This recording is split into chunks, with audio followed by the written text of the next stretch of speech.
आटा, चीनी, घी इनकी कीमतों में इजाफा कर दिया गया है। ECC इजलास में इसकी मंजूरी दे दी गई है वज़ीर ख़जाना शौकत तरीन की तरफ से। अब इस वक्त जो लेटेस्ट सिचुएशन है वो ये है कि जी चीनी की फ़ी किलो कीमत 17 रुपये बढ़ गई है। चीनी अब 68 रुपये की बजाय 85 रुपये फ़ी किलो। यूटिलिटी स्टोर, ये मैं आपको यूटिलिटी स्टोर का बता रहा हूँ, उसमें इजाफा हो गया। हाँ जी, 85 तो मैं कहाँ मिल रही है, बात कर रहे रेटों की। अच्छा, तो बहरहाल जनाब, जहाँ सब्सिडाइज होती है, आम जनता की बात करें, आम आदमी के लिए नहीं, ये ज़ाहिर है यूटिलिटी स्टोर पर जो जाएगा उसके लिए ही है। अच्छा जी, 20 किलो आटे का थैला 150 रुपये महंगा करके अब ये 800 से 950 रुपये का किया गया है। और घी की कीमत 90 रुपये फ़ी किलो इजाफे के साथ बढ़ा दी गई। अब 170 रुपये किलो की बजाय ये 260 रुपये में दस्तयाब होगा। बाबर डोगर साहब, बिल्कुल ठीक है, आवाम ज़ाहिर है परेशान। अब यूटिलिटी स्टोर इसलिए लाए गए कि जो जिसकी क़ुव्वत ख़रीद कम है, चलें जहाँ भी हो सकता है करीब जाकर वो कोई यहाँ से ले आए, उसको कुछ ना कुछ तो रिलीफ मिलेगा। अगर वो 1000 रुपये का सौदा ला रहा है, चलो 100 रुपया उसकी बचत हो जाएगी, कुछ ना कुछ तो करेगा। मगर अब मैं कुछ दिन पहले मेरी मुलाकात हुई जमशेद इकबाल चीमा साहब से, जो एडवाइज़र टू प्राइम मिनिस्टर हैं फूड सिक्योरिटी और रिसर्च के। तो उन्होंने कहा तकरीबन 7.5 साल लगेंगे कि हम जो चीज़ें तकरीबन 10 अरब डॉलर की चीज़ें हम इंपोर्ट कर रहे हैं, खुराक की मैं आपसे अर्ज़ कर रहा हूँ। फिर उन्होंने खुद बताया कि जो कैलोरीज की इंटेक है, ग़िज़ाई इंटेक, वो पाकिस्तान की ओवरऑल बड़ी कम हो गई है, ख़तरनाक हद तक कम चली गई है। तो इसका मतलब है लोगों को पूरी तरह खुराक नहीं मिल रही। मैं यानी अपनी आप की नहीं, मैं एवरेज बात कर रहा हूँ पाकिस्तानी की। तो इसको हमने रिवर्स करना है। मिसाल के तौर ऑलिव ऑयल का लगाया जा रहा है अभी, उसमें बहुत बलूचिस्तान में ऐसी जगह हैं जहाँ पर ऑलिव ऑयल लगेगा, तो वो तकरीबन ज़ाहिर है 5 साल बाद होगा, फिर उससे तेल निकाला जाएगा। तो ये कीमतें, हम बाहर से जो घी खरीद रहे हैं, तेल खरीद रहे हैं, वो फिर डॉलर अब आपने देखा 160 से ऊपर चला गया है। तो फिर जब आप बाहर से 10 अरब डॉलर की चीज़ें खरीद रहे हैं साल में खाने पीने की, तो वो तो और महंगी होती जाएंगी। तो अब क्या करें इसका? 7 साल इंतजार है कि 7 साल के बाद जो है वो मेरा ख्याल है कि चीज़ें कंट्रोल में आ जाएंगी, क्योंकि गुर्बत खत्म हो जाएगी, गरीब भी खत्म हो जाएगा उस वक्त तक। मुझे चीज़ें महंगी हो रही हैं। पेट्रोल कल 5 रुपये महंगा हो गया, 5.5 रुपये। अब घी 100 रुपये इकट्ठा महंगा कर दिया, आटा जो है वो महंगा कर दिया, दालें महंगी कर दी, और कह दिया जी ये तो बाहर से जो इम्पोर्ट हो रही थी, एक्सपोर्ट हो रही थी, उसकी वजह से, इम्पोर्ट की वजह से हुआ है कि 10 अरब डॉलर की हम बाहर से इम्पोर्ट करते हैं, जो बहुत बड़ा बर्डन है। डॉलर हमारे पास कम है। उसामा साहब, ये इम्पोर्ट तो 70 साल से हो रही है। ये तो पहले भी हो रही थी, आज भी हो रही है, आगे भी होनी है।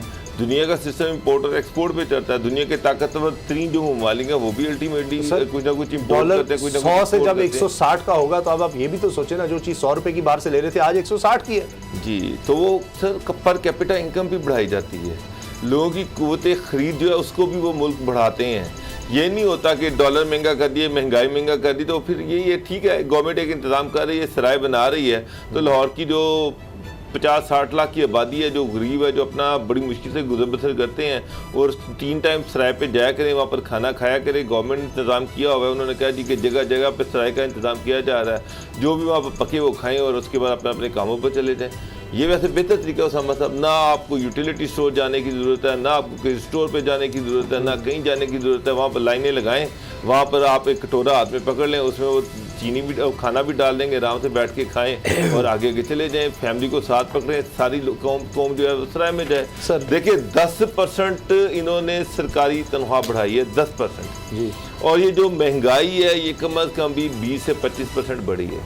अब वो गरीब आदमी वो कहाँ जाए जिसकी सैलरी तो तनख्वाहदार तबका है कितना, तनख्वाहदार मतलब उसके बाद जो बेरोजगारी का स्तर है उसको भी आप देखें। तनख्वाहदार तबका है 22 करोड़ आवाम में, चंद लाख 22 करोड़ आवाम में कितने लाख बंदा है? चंद लाख, 1 करोड़ भी नहीं, अगर 1 करोड़ से भी कम है जो सरकारी बंदे हैं जी, उनकी तो लिहाजा ज्यादातर चंद लाख जो आपका सरकारी मुलाजम है, उसकी आपने 10% सिर्फ तनख्वाह बढ़ाई है जी। और महंगाई तो उसका इम्पैक्ट तो पूरे पाकिस्तान के 22 करोड़ आवाम पे पड़ रहा है जी। तो 22 करोड़ आवाम को आपने 20% महंगाई का तोहफा दे दिया, और चंद लाख लोगों को भी उसको रिलीफ देने के लिए सिर्फ 10% आपने उसके ऊपर लगाया। तो ये तो कोई इसका हल नहीं है। आप कहते हैं जी सर्कुलर डेट, जब भी इमरान खान साहब आए, हुकूमत आई, इन्होंने कहा जी पहले IPP नवाज शरीफ साहब ने और वो जो शौकत अजीज ने और पीपल्स पार्टी ने किया सर्कुलेट हम बंद कर देंगे, हम ये कर देंगे, नेगोशिएट करेंगे। IPPC के हवाले से एक कमीशन बना, रिपोर्ट आई कि 5000 अरब करीब वारदातें डाली हैं सिर्फ एक पेमेंट के अंदर। आपको पता है अभी IMF की शर्त नहीं मानी गई बिजली महंगी करने की, जिसका वो चाह रहे थे, जो पहले हफीज शेख ने मान लिया था। कौन से बावजूद महंगाई का आपको नहीं पता, कब नहीं मानी गई, कब नहीं। पेट्रोल महंगा हो रहा है, गैस महंगी हो रही, बिजली की कब नहीं मानी, आ जाएगी 2-4 दिन बाद आपको, ये आपके रहेगी दिखाई।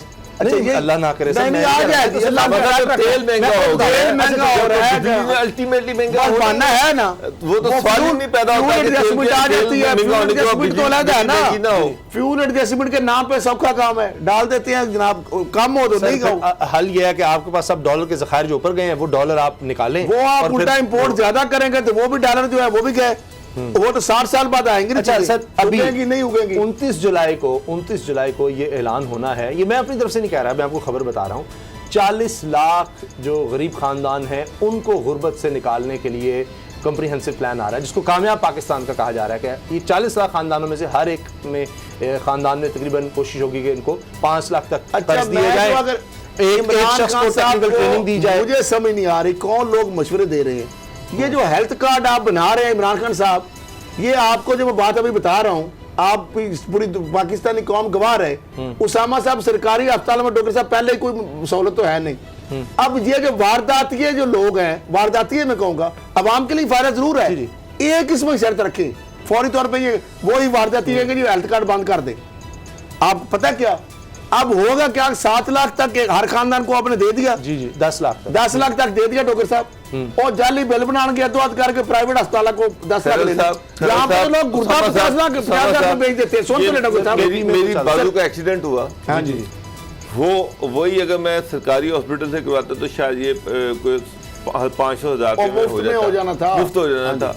प्राइवेट हॉस्पिटल से मैंने इलाज करवाया, 6.5 लाख रुपया बिल। तो अब तो आपने दे दिया ना, 6.5 लाख। जब आपके हाथ में कार्ड होगा कि ये जो कार्ड गरीब आदमी लेके जाएगा, वो तो उन्होंने 5 लाख रुपया तो ऐसे ही बना लेना। मैं समझाऊं, और वो डॉक्टर साहब हम इंटाइटल्ड है ना सारी कंपनी। अब मैं अस्पतालों देखा रवान को कारपोरेट में सारी जहाँ भी हम काम करते रहे, प्रेगनेंसी डिलीवरी में या वैसे बीमारी में टेस्टों में, तो वो डबल बिल बनाते हैं, पता ही है आपको हॉस्पिटल वाले। तो जब ऑडिट होगा वो एक सर स्टैंडर्ड होगा, ये तो नहीं पता नहीं उसामा साहब कौन एक्सरे का आप 1000 मैं अपने गांव के बच्चों को जानता हूं, बच्चों को जानता हूं जो 50,000 में एक लड़की को और बच्चे को 50,000 रुपए में गुर्दा बेच के एक बच्ची और बच्चा मसूद हॉस्पिटल में खुद जाकर पकड़ा। मैं अपना भी बता देता हूं, पहले की बात, मेरे एक जानने वाले, जिस बंदे के हाथ में आप कार्ड दे देंगे उसामा साहब, चिल्ड्रन हॉस्पिटल 1 रुपया नहीं खर्च हुआ। तो आप होगे क्या, आपके अस्पताल के खंडर बन जाएंगे। पता क्या होगा, अरबों रुपया आपका हेल्थ कार्ड पे जुगाड़ लग जाएगा। पता क्या, सरकारी अस्पतालों में ये मैंडेटरी करे खान साहब, अगर आप नहीं चाहते अस्पताल खंडर बने सरकारी अस्पताल में सिर्फ हेल्थ कार्ड अगर आप कर दें इंटाइटल्ड, तो अस्पताल उठ जाएंगे ऐसे। चलिए अच्छा मशवरा। अच्छा राशन कार्ड की बात है, प्राइवेट हॉस्पिटल में जहाँ जो है वो आधे पैसे करके जाली बिल बना पड़ गया। तो ये है कि महंगाई हो रही है, मगर मैंने देखा था, खुद पढ़ा था कि जी एक ऐलान खैबर पख्तूनख्वा हुकूमत की तरफ से होना था, वो अभी तक नहीं हुआ कि जी राशन कार्ड भी कुछ आ रहा था कि लोगों के घर तक, गरीब तरीन जो लोग हैं उनके वो ठीक है डायरेक्ट दे, हाँ जी डायरेक्ट, लेकिन वो अभी तक पता नहीं कहाँ वो मंसूबा पहुंचा, वो किसी को फायदा नहीं है ना। अच्छा अल्लाह करे जी ये महंगाई किस तरह कंट्रोल हो या लोगों की आमदन किस तरह बढ़े ताकि ये जो तूफान नजर आ रहा है लोगों के लिए ये थम सके।